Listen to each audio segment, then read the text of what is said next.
Dr. Fábio Santana vai falar para nós sobre alterações da face, a importância do tratamento precoce. Ele é cirurgião dentista, especialista em ortodontia e ortopedia facial, membro da World Federation of Orthodontists, membro efetivo da ABOR, Associação Brasileira de Ortodontia, membro efetivo da ABOR, Seção Goiás, sendo seu presidente por 2 gestões, membro do Conselho de Administração da ABO Goiás, Associação Brasileira de Odontologia, sócio-diretor do Grupo DocMais e Master de Odontologia. Ortodontista do Gabriel também, da família toda. Eu falei para ele assim, olha, esse negócio tem que ter desconto, porque vai tudo. Lá em casa são 5, gente, é no atacado, né? Seja bem-vindo. Obrigado pela presença, amigo. Estou muito feliz de estar aqui com vocês. Vou tentar ser breve. Eu sei que vocês já estão aqui a tarde inteira ouvindo um assunto sempre pesado, né, que é cansativo. Eu vou tentar ser breve e bem sucinto. Tá? Alterações da face.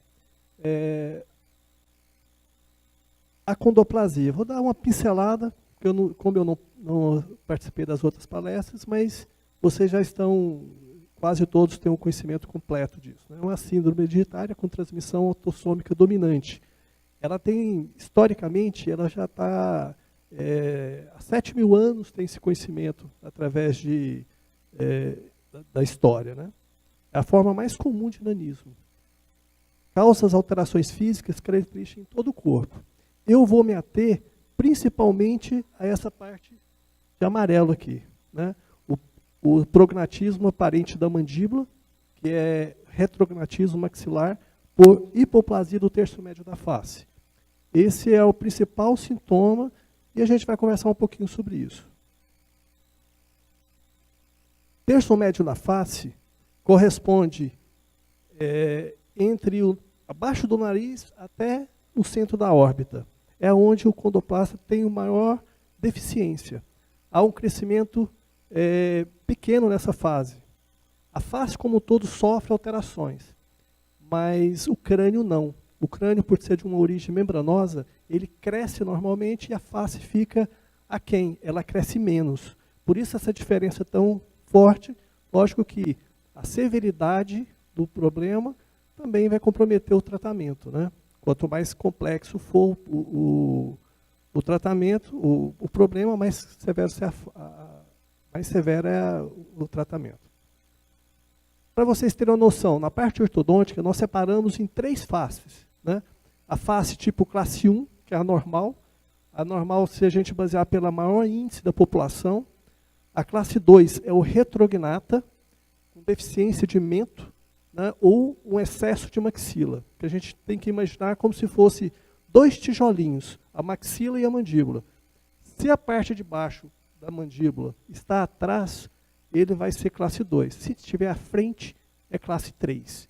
A maior parte da síndrome do achondroblasta é classe 3. Ela tem deficiência de maxila. Ele é muito parecido com os asiáticos. O maior índice desse tipo de problema ele está em relação aos asiáticos, aos japoneses, aos coreanos. Eles têm essa característica muito marcante. A face desenvolve menos. E é essa aqui que a gente vai falar especificamente. Né? Usando o Gabriel como modelo, para vocês verem os terços faciais. Terço superior, terço médio, terço inferior. O terço médio ele fica comprometido. Ele cresce menos do que o que deveria. Então, a imagem que a gente tem isso acontece não só com a achondroplasta. Isso é rotineiro em todas as áreas, em todos os tipos de seres humanos, de todas as raças. Né? Principalmente na asiática, mas em todas elas também acontece isso. A impressão que dá é que o queixo está à frente, que a pessoa tem um cruzamento anterior, mas nem sempre isso acontece. No caso do achondroplasta, é atrás, a parte média da face está atrás. O queixo, se a gente olhar aqui, o LED não permite a ponteira. Mas se nós olharmos a face do Gabriel, o queixo está bem posicionado em relação à testa, em relação ao centro da glabela, que é essa região entre os olhos, mas o terço médio está atrás. E dá para a gente ver claramente uma pessoa que é prognata. A face longa, né, o queixo à frente, os lábios projetados, o lábio superior recuado. Este é um caso, uma face côncava. É uma deficiência de maxila. Ele tem o queixo muito na frente? Não. Ele tem a parte intermediária da face atrás. Mais uma vez o Gabriel, né? Então a gente vai falar o que é esse problema especificamente com deficiência de maxila vai causar, vai ser mais agressivo no tratamento. Respiração bucal. Se a pessoa tem o terço médio da face recuado, ela vai ter dificuldades respiratórias. E no acontoplasta ainda é mais agressivo esse problema por causa da deficiência de tórax. Ele tem um achatamento de tórax. E vai fazer com que, geralmente, tem ronco severo, respiração ruim, palato, que é o céu da boca, estreito, bastante comprimido, apinhamento dentários bastante severos. Então, nós vamos começar respiração bucal, né? O nariz em cela, é como se tivesse uma cela, assim, chama o nariz em cela, porque é como se tivesse uma cela de cavalo aqui na região, né? Bem acima do nariz. A maxila trésica, quer dizer, o céu da boca bastante estreitinho, que isso é extremamente importante. Alterações da oclusão dentária, que nós vamos ver um pouquinho à frente agora. Vamos começar então. Basicamente disso aí, né? Aqui, atresia maxilar. Peguei alguns exemplos para a gente ter noção do que é a atresia maxilar. É bastante comum, quase que generalizado, os acontoplastas desenvolverem a atresia maxilar, justamente pela deficiência da face. Mas é só exclusivo deles? Não. Dependendo do tipo facial, se é dólico-cefálico, se o rosto é longo, há uma compressão, por fatores genéticos, a pessoa tem essa deficiência de crescimento da maxila. Os dentes não têm espaço para ficarem no arco ósseo. Então, falta espaço. Se vocês observarem, os caninos, os laterais já estão internos e o canino está bem para fora, né? A mordida aberta nesse ponto aí também, bastante comum. O tratamento é complicado? Não. Tanto para o portador do nanismo, como pela população em geral, na fase precoce, é bastante simples. O lance é fazer na época correta. Qual que é a época correta? A avaliação é legal que seja até entre 4 e 6 anos. E o tratamento, no homem, até 12 e na mulher até 10. Porque a mulher é mais precoce que o homem, cerca de 2 anos. Então, o momento certo de atuar é fundamental. Por quê? O tratamento é basicamente abrir a sutura, fazer o movimento de abertura da sutura com procedimentos ortopédicos, muito simples, porque a sutura está aberta na criança e no pré-adolescente. Com a mudança hormonal da adolescência, a sutura fecha. E aí você consegue fazer com movimentos mais complexos, cirúrgicos. Oclusão. A atresia pode levar a cruzamentos dentários importantes. Todos os dois possuem, o superior é bem severo, né? A vestibularização dos dentes, os dentes vão lá para frente, inclinam-se bastante para posterior, e é comum esse tipo de paciente ter fraturas. A fratura, no portador do nanismo, tem uma dificuldade de mobilidade, ele cai muito facilmente. Por isso é muito comum acontecer fratura desses dentes da frente aqui nos dois centrais, porque ele está muito em evidência, ele está inclinado à frente, caiu e fratura. O apinhamento severo. O que é apinhamento? É um dente sobre o outro, porque não tem espaço no corredor ósseo. O que a gente vai fazer? Conseguir esse espaço. Fazer a expansão, aumenta-se o arco ósseo e faz com que compatibilize proporções dentárias com o tamanho dos dentes, com o tamanho do arco ósseo.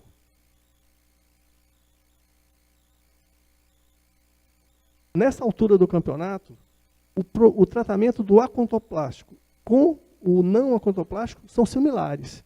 O tratamento ele não destoa de ser ou não ser portador do nanismo.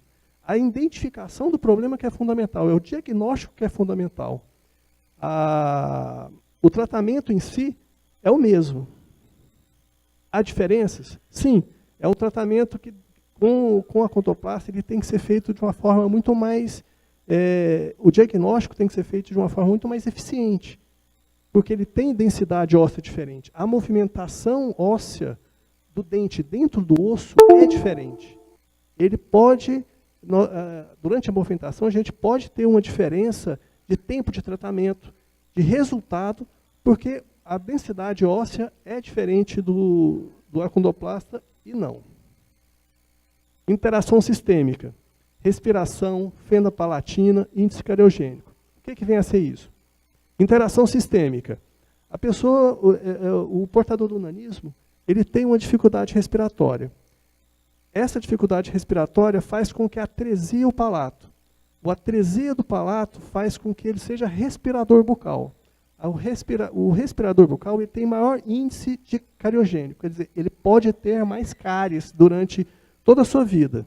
Então, qual que é a tentativa? É buscar para a normalidade, fazer com que o paciente respire normalmente pelo nariz, aqueça e filtre o ar, e evite a respiração bucal.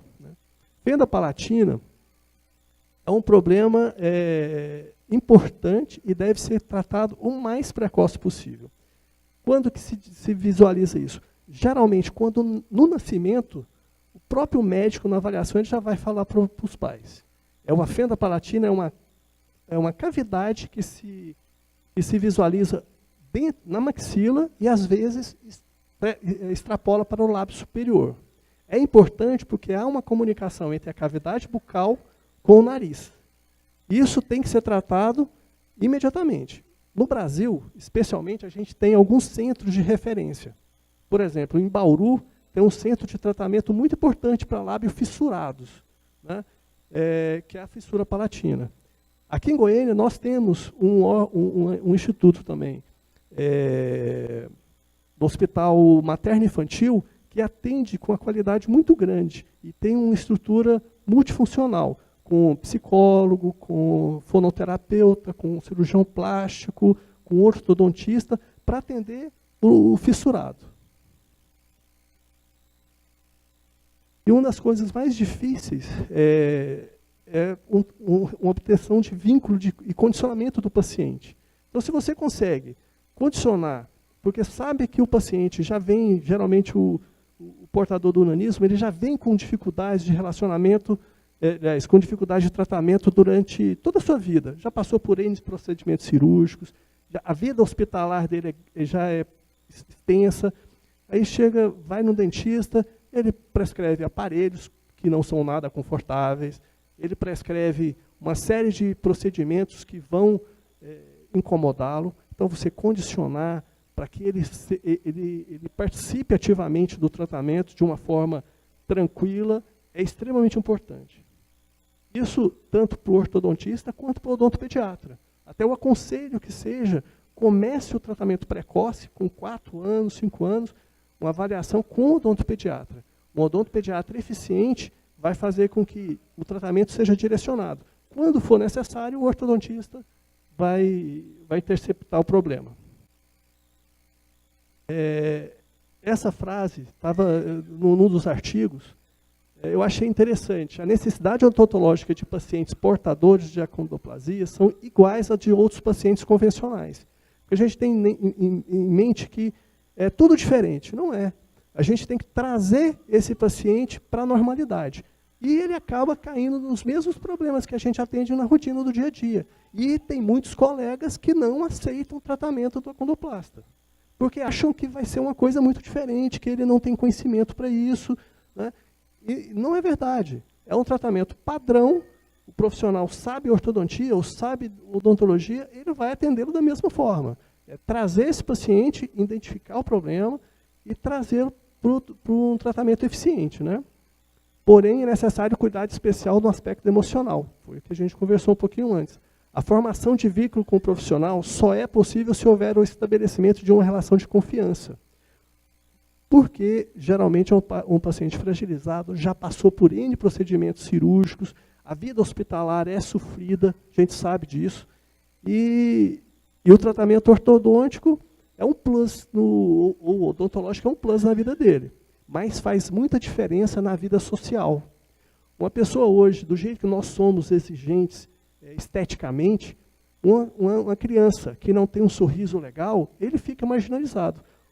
Com a condoplasia ou não. Essa é a grande verdade. Nós temos uma necessidade social muito grande. Né? Se vocês têm condição de um bom profissional para fazer uma avaliação e tratar, usar um aparelho ortodôntico para corrigir, que geralmente o acondoplasta vai precisar da ortodontia como o meio de tratamento, porque a atresia é quase 100% dos casos, é um tratamento tranquilo, e deve ser feito. Aí, só exemplos, né? Aparelhos disponíveis para ele. Tem trocentos tipos de aparelho. O que importa não é o aparelho. Porque as pessoas têm, vou usar um aparelho ortodôntico. Não, você vai fazer um tratamento ortodôntico. É diferente. Você tem acesso a um arsenal de equipamentos. De todos os tipos. Muitos para expansão, que as pessoas às vezes olham, acham que é agressivo, que é dolorido, que sofre. Esse é muito tranquilo. Ele vai fazer a disjunção da fissura palatina, da RAF palatina, de uma forma muito eficiente e sem dor, sem sangramento. Isso é rotina no consultório. Esse aqui, ó, é um caso, essa foto de baixo é um caso de uma fissura palatina. Isso é importante. Sabe, é um caso totalmente diferente, por exemplo, dos dois superiores. Este caso aqui requer um cuidado muito mais intenso.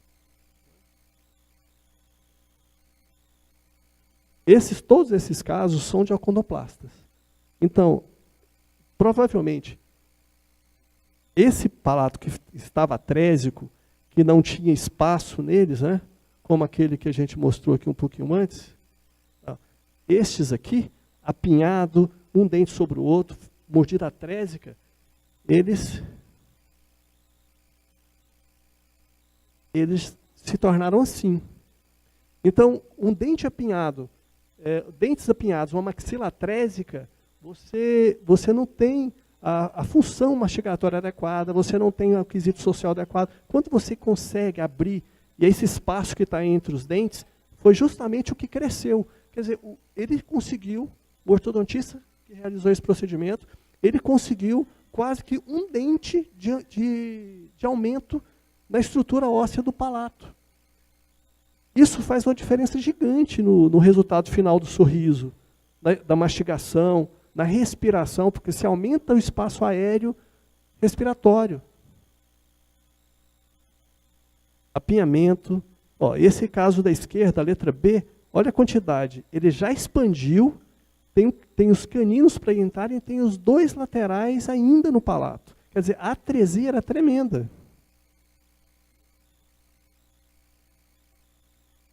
Existem 1000 motivos, aparelhos diferentes, vários tipos de dispositivos que, de acordo com a necessidade do paciente, de acordo com o grau de comprometimento do paciente, vai ser corretamente indicado. Existe ancoragem absoluta. Ancoragem absoluta é esse parafusinho que está fixado aqui no palato. Isso, há 10 anos atrás, não existia. Com esse movimento, a gente consegue fazer movimentações muito precisas, de uma forma muito eficiente, que não se dava para fazer, não era possível fazer, né? O aparelho tradicional, que a gente entende como um aparelho só esse, e não é verdade. Olha o mini parafuso aqui, que veio viabilizar um monte de problemas, de projetos de tratamento que até então não podia. Máscaras faciais para casos de deficiência de maxila, de terço médio da maxila. Até os mais recentes alinhadores. que é mais um recurso. O aparelho móvel, eu pessoalmente, para expansão rápida da maxila, é aparelho fixo. Eu não acho que seja eficiente aparelho móvel, porque você delega para o paciente a possibilidade de executar o tratamento ou não, de estar com o tratamento ou não. E a expansão é muito rápida. Para você ter uma ideia, você abre 2 voltinhas por dia, o paciente, os pais vão abrir, no final de 15 dias a expansão está pronta. Aquele espaço que apareceu lá no centro, entre os 2 centrais, 15 dias de tratamento. E mais 3 anos até haver a consolidação óssea da sutura. Quer dizer, é um tratamento extremamente rápido. Diagnóstico.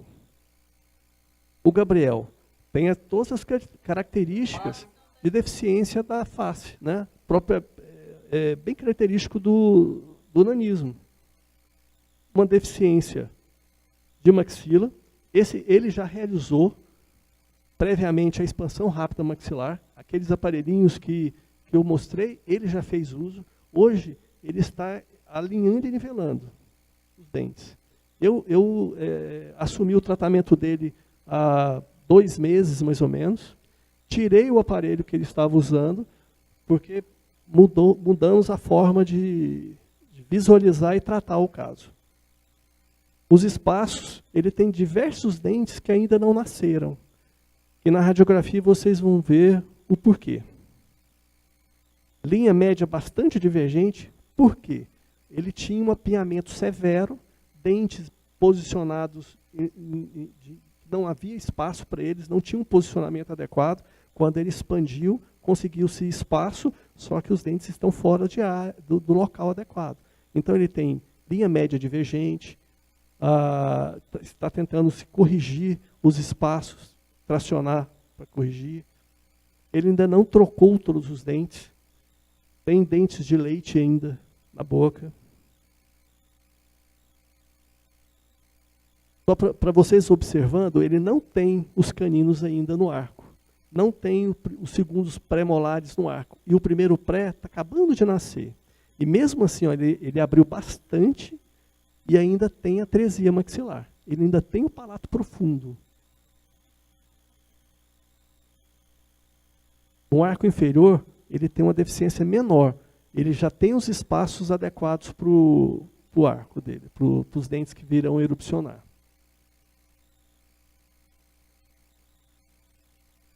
Essa foto é para a gente ver em boca fechada, posicionamento, ver a deficiência de mento, nariz em cela, deficiência de maxila, nariz em cela, uma hipotonia labial, o lábio é frouxo, né, em relaxamento, como se ele estivesse dormindo, o relaxamento dos dentes. No sorriso, eu ainda observo a maxila estreita. Eu gostaria que a maxila dele fosse um pouco mais expandida ainda. Isso ainda vai ser feito. Que ele tem idade para isso ser conseguido, para a gente conseguir esse resultado sem cirurgia ortognática. Foto de perfil, competência labial, a radiografia. Se vocês observarem, os dentes que ainda faltam erupcionar, nenhum dos 4 segundos molares estão no arco. Ele não tem espaço para os sisos, que são os últimos dentes lá. A gente sabe que eles serão condenados no futuro, né? Eles já estão apinhados. O mais relevante, se vocês observarem aqui, vou fazer mais uma tentativa aqui para ver se... No painel de LED o sinalzinho some. O canino superior direito dele está sobre a raiz do lateral. Por que isso é relevante? O colega que estava atendendo precocemente, o Gabriel, não observou esse detalhe. Com isso, ele estava tentando alinhar e nivelar e jogou a raiz contra o dente, contra a coroa do dente. Isso causou uma reabsorção da raiz do lateral.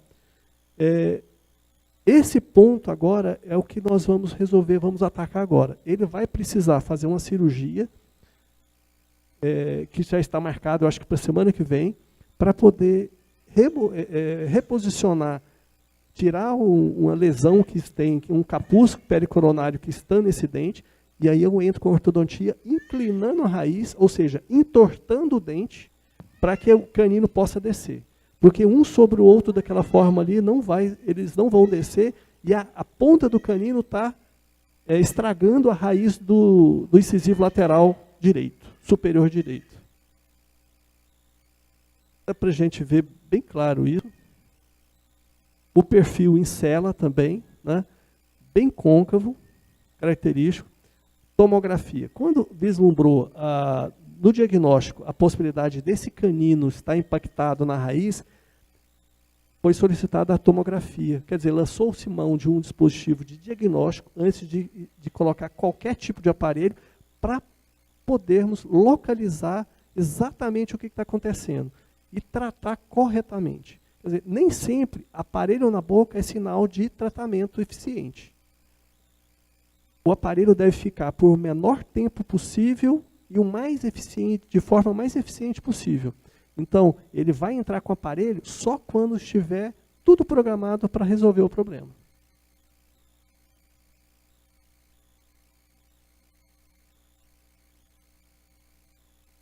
Todas essas imagens tomográficas vão mostrando as faces, aonde que exatamente a raiz está próxima dos outros elementos.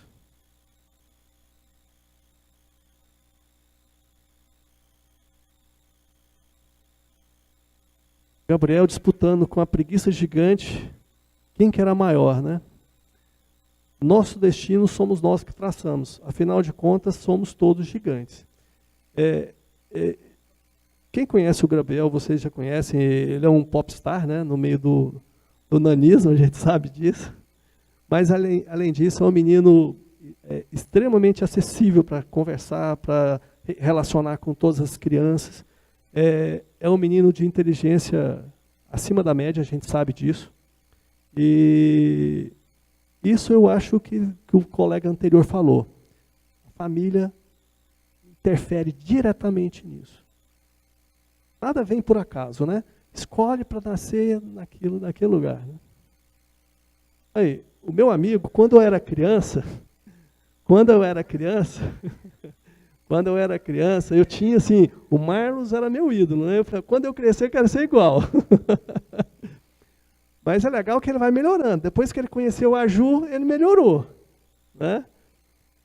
E aí depois veio o Moz, capricho da gestão da dona Juliana, aí ele ficou assim, ó, tá bonitão. Mas é tudo por causa da Juliana, tenho certeza. Brincadeiras à parte, eu conheço o Marlos há mais de 20 anos. Então a gente conhece, e vim conhecer a Juliana recentemente, há menos de um ano. Né? E nós viajamos juntos, uma turma enorme. E eu tenho isso como um casal mil, pela forma que eles lidaram com esse problema, que foi, à época, um grande problema. Depois passou a ser uma bênção, né, Marlos? Porque mostrou um outro lado da vida. É aquela coisa que às vezes eu comento. Dê um limão, faça uma limonada. Isso é muito legal. O Gabriel veio na vida do Juliana e do Marlos para fazê-los melhor. Foi um presente de Deus, como você já me disse uma vez. E quando eu falei que a gente depende muito, todos que têm alguma diferença, alguma dificuldade, a família tem que estar junto, tem que estar por trás. Nós viajamos em uma turma. Cada família tinha um monte de crianças. Eu senti assim, não vi nenhum momento, nenhuma criança relacionando diferente com o Gabriel. Todo mundo junto, do jeito que a família dele o trata. O que eu achei muito interessante é o Fernando ter ciúme do Gabriel. O Fernando tem ciúme do Gabriel porque o Gabriel é popstar e ele não. Né? Então é diferente. Faz sucesso, né? Eu vi o vídeo lá que o Gabriel gravou e o Fernando atrás fazendo auê. Essa é a minha família, eu tenho muito, muito orgulho disso. É minha esposa e meus 2 filhos. E da mesma forma que o Marlos lida com muito amor, com muito paixão com os filhos, nós somos muito semelhantes nisso, porque temos famílias abençoadas. temos uma família abençoada. Eu tentei correr o máximo possível, porque o Marlos me pediu para ser breve, pelo atraso, mas eu queria passar um pouquinho da experiência que a gente tem em consultório, em clínica, para tentar amenizar o problema, resolver uma parte do problema que vocês possam ter. O que eu sugiro para vocês? Por exemplo, visualizou algum problema, ou se não tem um profissional na cidade de vocês que possa atender o portador de nanismo com conhecimento, pega alguns artigos. Eu tenho esses artigos que eu posso fazer, traduzido já para o português, uma coletânea, e leva para o colega para preparar. Porque não é que seja uma coisa do outro mundo, embora tem muitos colegas que acham que é uma coisa do outro mundo. E forneça material para ele atender melhor seu filho.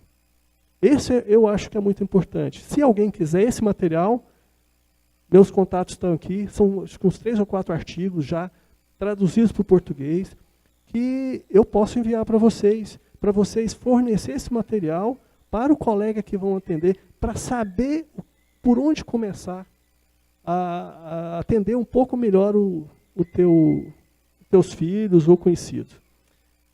Doc Mais é minha clínica, a Bora é a associação que eu faço parte e luto incansavelmente para valorizar a profissão, para qualificar. Eu gosto de falar que nossa profissão, como todas as áreas, está numa fase complicada. Por quê? Nós não temos hoje no Brasil um padrão qualidade. As pessoas não buscam qualidade. Elas querem fazer. Qualidade fica para segundo plano. Isso por parte do profissional e do paciente também. Então, a qualidade a gente busca incansavelmente. A ABOR vem aí lutando já há quase 50 anos no Brasil para que a ortodontia seja reconhecida com padrão A de qualidade.